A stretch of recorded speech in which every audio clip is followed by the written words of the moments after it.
बांग्लादेश हिंसा के पीछे चीन और पाक का हाथ, तैयार कर रहा था स्लीपर सेल, पढ़ाई के नाम पर रच रहा था साजिश। विभिन्न खुफिया एजेंसी के द्वारा जुटाए गए सबूत इस बात को बता रहे हैं कि आईएसआई के साथ साथ चीन ने भी बांग्लादेश के माहौल को बिगाड़ने के लिए कई साजिश रची। बांग्लादेश में हिंसा के पीछे चीन पाकिस्तान का हाथ। बांग्लादेश में तख्ता पलट हो गया है। इसके पीछे जितना पाकिस्तान का हाथ है उतना ही चीन का भी है। अलग अलग खुफिया एजेंसी के द्वारा जुटाए गए सबूत इस बात को बता रहे हैं कि आईएसआई के साथ साथ चीन ने भी बांग्लादेश के माहौल को बिगाड़ने के लिए कई साजिश से रची और पढ़ाई करने के नाम पर चीन बांग्लादेश के छात्रों का एक बड़ा नेटवर्क बना रहा था। पढ़ाई के नाम पर चीन स्टूडेंट का स्लीपर सेल बना रहा था। शेख हसीना की सरकार कमजोर करने के लिए चीन द्वारा यह साजिश रची गई। चीन का स्लीपर सेल छात्रों के बीच में ही था। केंद्रीय खुफिया एजेंसियों की माने तो चीन मिशन एजुकेशन के नाम पर बांग्लादेश की छात्रों को अपने देश में बुलाता। चीन न केवल मेडिकल की पढ़ाई बल्कि दूसरे कई बड़े संस्थानों में आसानी से एडमिशन के लिए भी रास्ते तैयार करता। स्टूडेंट एक्सचेंज के तहत चीन ने अपने लोगों को बांग्लादेश भेजा। इसके पीछे चीन की बड़ी साजिश थी जो बांग्लादेश में तख्ता पलट के दौरान पूरी दुनिया ने देख ली। चीन से आए हुए छात्रों ने बांग्लादेश के छात्रों को अपने देश में पढ़ने के लिए लाइन अप किया। यही लोग चीन के स्लीपर सेल बनकर छात्रों के बीच आंदोलन को और बढ़ा रहे थे। इसके बाद हालात आरक्षण के मामले पर आ गई और चीन ने हर तरीके से इस आंदोलन को हवा दी। जो भी बांग्लादेश के आज हालात हैं उसके पीछे पाकिस्तान और चीन लंबे समय से प्लानिंग कर रहे थे। कहा यह भी जा रहा है कि चीन और पाकिस्तान ने बांग्लादेश में लोगों को पढ़ाई के नाम पर फंड भी दिया था। इसके पीछे मकसद बांग्लादेश में अराजकता फैलाने का था। बांग्लादेश की एक रिपोर्ट के मुताबिक विदेश जाने वाले जितने भी छात्र हैं उसमें 80% छात्र चीन में जाकर पढ़ाई कर वहीं नौकरी करना ज्यादा पसंद करते हैं। चीन के निगाहें बांग्लादेश के संसाधनों पर और जमीन पर टिकी हुई है जो कि भारत से लगी हुई है। चीन के मिशन एजुकेशन और स्टूडेंट एक्सचेंज को लेकर शेख हसीना ने जब चीन की मंशा समझी तब तक देर हो चुकी थी। चीन में बांग्लादेश के छात्रों को अपने इशारों पर नाचना शुरू कर दिया। क्या बांग्लादेश के बाद अब पाकिस्तान में भी सेना करेगी तख्ता पलट? जाने क्या कहते हैं एक्सपर्ट। पाकिस्तान के एक पत्रकार राजा रूमी ने स्टॉकहोल्म यूनिवर्सिटी के पॉलिटिकल साइंस के प्रोफेसर इश्तियाक अहमद के साथ बांग्लादेश की परिस्थितियों पर बात की। क्या बांग्लादेश के बाद अब पाक सेना भी कर देगी तख्ता पलट? बांग्लादेश में राजनीतिक उठापटक की दुनिया भर में चर्चा हो रही है, खासतौर से दक्षिण एशिया के देशों में तो काफी ज्यादा। पाकिस्तान के एक पत्रकार राजा रूमी ने स्टॉकहोल्म यूनिवर्सिटी के पॉलिटिकल साइंस के प्रोफेसर इश्तियाक अहमद के साथ बांग्लादेश की परिस्थितियों पर बात की। प्रोफेसर इश्तियाक अहमद को दक्षिण एशिया का पॉलिटिकल एक्सपर्ट कहा जाता है। भारत प्रोफेसर इश्तियाक अहमद का कहना है कि फिलहाल पाकिस्तान में बांग्लादेश जैसी परिस्थितियां तो नहीं होगी और इसकी वजह भी उन्होंने बताई है। प्रोफेसर ने बताया कि बांग्लादेश में शेख हसीना की सरकार बेहद मजबूत थी। देश के हर संस्थाओं की कमान लगभग बांग्लादेश सरकार के हाथ में थी। शेख हसीना की सरकार ने विपक्ष की आवाज को भी पूरी तरह से दबा दिया था, लेकिन इसके खिलाफ बांग्लादेश के छात्र खड़े हुए और परिस्थितियां तेजी से बदल गई। जाहिर है कि छात्रों के पीछे राजनीतिक दल या फिर कुछ अन्य संगठन तो जरूर होंगे जिनसे उनको मदद मिली होगी। बांग्लादेशी सेना द्वारा उठाए गए कदम को देखते हुए पाकिस्तानी सेना भी इस तरह के कदम उठा सकती है। हालांकि फिलहाल ऐसा होता नजर तो नहीं आ रहा है। पीपीपी और पीएमएलएन सत्ता में है और पाकिस्तान सेना उनसे खुश चल रही है। उन्होंने कहा कि पाकिस्तान में अब ऐसी कोई राजनीतिक पार्टी बची नहीं है जिसमें देश में सब कुछ पलटने की हिम्मत हो। प्रोफेसर ने कहा कि इमरान खान की पार्टी भले लोकप्रिय है, लेकिन 9 मई का आंदोलन सेना के रवैये से साफ दिखता है कि पाकिस्तानी आर्मी इमरान खान को दोबारा ऊपर नहीं उठाएगी। उन्होंने कहा कि बांग्लादेश में जमाते इस्लामी की बात हो रही है, लेकिन पाकिस्तान में उनके पास इतनी ताकत नहीं है कि पूरे देश में क्रांति कर सकें। प्रोफेसर का कहना है कि पंजाब और बलूचिस्तान पाकिस्तान सेना के लिए 2 अलग अलग जगह है। उन्होंने साफ कहा है कि फिलहाल पाकिस्तान में किसी भी प्रकार का सैन्य शासन आता नजर नहीं आ रहा है, लेकिन यह असंभव भी नहीं है। फिलहाल ऐसा होना मुश्किल है। पाकिस्तान के इशारे पर हिंदुओं को निशाना बनाया जा रहा है।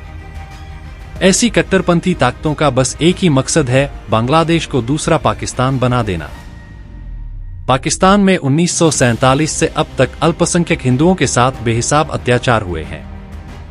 जब नया देश बांग्लादेश नहीं बना था, पूर्वी पाकिस्तान था, उस समय भी हालात हिंदुओं के पक्ष में नहीं थे। बांग्लादेश हिंसा की आग में जल रहा है।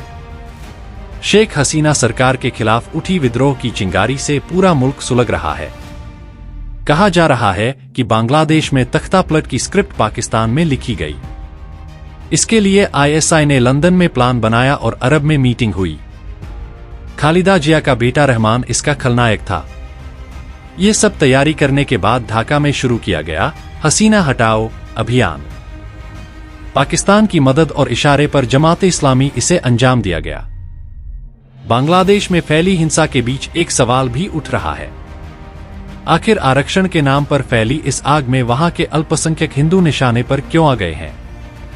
उनके घरों में घुसकर तोड़फोड़ क्यों की जा रही है? हिंसक भीड़ के जरिए उन्हें डराया धमकाया क्यों जा रहा है? बांग्लादेश में एक के बाद एक कई हिंदू मंदिर क्यों तोड़े जा रहे हैं? शेख हसीना सरकार के आरक्षण वाले फैसले से वहां के अल्पसंख्यक हिंदुओं का क्या लेना देना? ढाका से लेकर नोआखली तक एक भी हिंदू परिवार सुरक्षित नहीं। इस समय बांग्लादेश की यही कड़वी सच्चाई है। ढाका से लेकर नोआखली तक एक भी हिंदू परिवार सुरक्षित नहीं है। 1,31,00,000 हिंदू इस वक्त बांग्लादेश में अपने ही घरों में जान बचाने के लिए कोने कोने में छिपने को मजबूर हैं। मंदिरों से भागने पर मजबूर हैं। दुकानें बंद करके मासूम बच्चों तक को छिपाने पर मजबूर हैं, क्योंकि बांग्लादेशी हिंदुओं को वहां की कट्टरपंथी ताकतें जानबूझकर टारगेट कर रही हैं। यानी छात्र आंदोलन की आड़ में हिंदुओं को टारगेट भी किया जा रहा है। पाकिस्तान के इशारे पर हिंदुओं को निशाना बनाया जा रहा है। ऐसी कट्टरपंथी ताकतों का बस एक ही मकसद है, बांग्लादेश को दूसरा पाकिस्तान बना देना।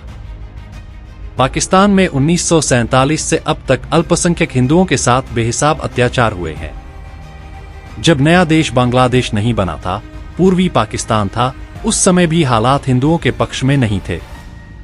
1971 में जब बांग्लादेश बना तब से लेकर अब तक वहां हिंदुओं पर लगातार जुल्म होते रहे, लेकिन शेख हसीना सरकार के तख्तापलट के बाद से ये सिलसिला तेज हुआ है।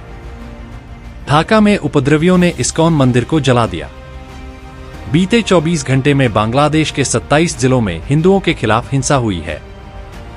ढाका में उपद्रवियों ने इस्कॉन मंदिर को जला दिया है। ढाका में काली मंदिर को तहस-नहस कर दिया है। शहर शहर हिंदू मंदिरों और हिंदू नेताओं पर हमले हो रहे हैं। 2 हिंदू पार्षदों की पीट कर हत्या कर दी गई है। हिंदुओं की संपत्तियों को नुकसान पहुंचाया जा रहा है। हिंदुओं की दुकानों में लूटपाट हो रही है। बांग्लादेश के कानूनी जानकारों ने सेना से मदद मांगी है। सेना ने अल्पसंख्यकों के लिए कई टोल फ्री नंबर जारी किए हैं। अलग अलग इलाकों में सेना के कई मेजर जनरल रैंक के अधिकारियों के पर्सनल नंबर शेयर किए हैं। दंगे की स्थिति में उन्हें सीधे फोन करने की अपील की जा रही है, लेकिन जब सेना ही आंदोलनकारियों के साथ मिलकर देश चला रही हो, तख्तापलट में बराबर की हिस्सेदार दिख रही हो, तब ऐसे में बांग्लादेश के आर्मी चीफ लेफ्टिनेंट जनरल वकार उज जमान से वहां के पीड़ित हिंदू क्या ही उम्मीद रख सकते हैं? 3 पुजारी और कई लोग किसी तरह जान बचाकर भागे। यहां इस्कॉन मंदिर में तोड़फोड़ की गई। मूर्तियों को खंडित किया गया। भगवान जगन्नाथ, बलभद्र और सुभद्रा देवी की मूर्तियों को तोड़ा गया। मंदिर में आग लगा दी गई। हिंसा के वक्त वहां मौजूद 3 पुजारी और कई लोग किसी तरह जान बचाकर भागे। सवाल है कि तख्तापलट के बाद बांग्लादेश में हिंदुओं के साथ क्या होगा? सवाल ये भी है कि जिन कट्टरपंथियों ने बांग्लादेश का निर्माण करने वाले शेख मुजीबुर रहमान की मूर्तियों को नहीं छोड़ा, वो हिंदुओं के साथ कैसा बर्ताव करेंगे? बांग्लादेश में विरोध प्रदर्शन करने वाले, हंगामा करने वाले और हिंदुओं पर हमला करने वाले ज्यादातर युवा हैं। इन लाखों युवाओं के दिमाग में हिंदुओं के खिलाफ नफरत का जहर भरा गया है। ऐसी स्थिति में बांग्लादेश में रहने वाले 1,31,00,000 हिंदुओं के लिए फिक्र और भी बड़ी हो गई है। पाकिस्तान ने बरसों पहले बोने शुरू किए थे कट्टरपंथ के बीज। बांग्लादेश के हालात और वहां के कट्टरपंथियों की हिमाकत को दिखाना जरूरी है। ये बताना भी जरूरी है कि भारत के पड़ोसी मुल्क में कैसे कट्टरपंथ की सत्ता मजबूत हो रही है। इस कट्टरपंथ के बीज पाकिस्तान ने बरसों पहले ही बोने शुरू किए थे। हिंदुओं के खिलाफ युवाओं के दिमाग में जहर भरने वाला ISI का मोहरा जमात खालिदा जिया के साथ गठबंधन सरकार चला सकता है, तब वहां हिंदुओं के साथ कैसा बर्ताव होगा, इसका अंदाजा लगाना मुश्किल नहीं है। तो दोस्तों, अगली वीडियो में फिर मिलते हैं कुछ और इंटरेस्टिंग फैक्ट और न्यूज के साथ। अगर आपको वीडियो पसंद आए तो लाइक, शेयर और सब्सक्राइब जरूर करें, और अगर आपको किसी और विषय के ऊपर वीडियो चाहिए तो कमेंट में जरूर बताएं। धन्यवाद।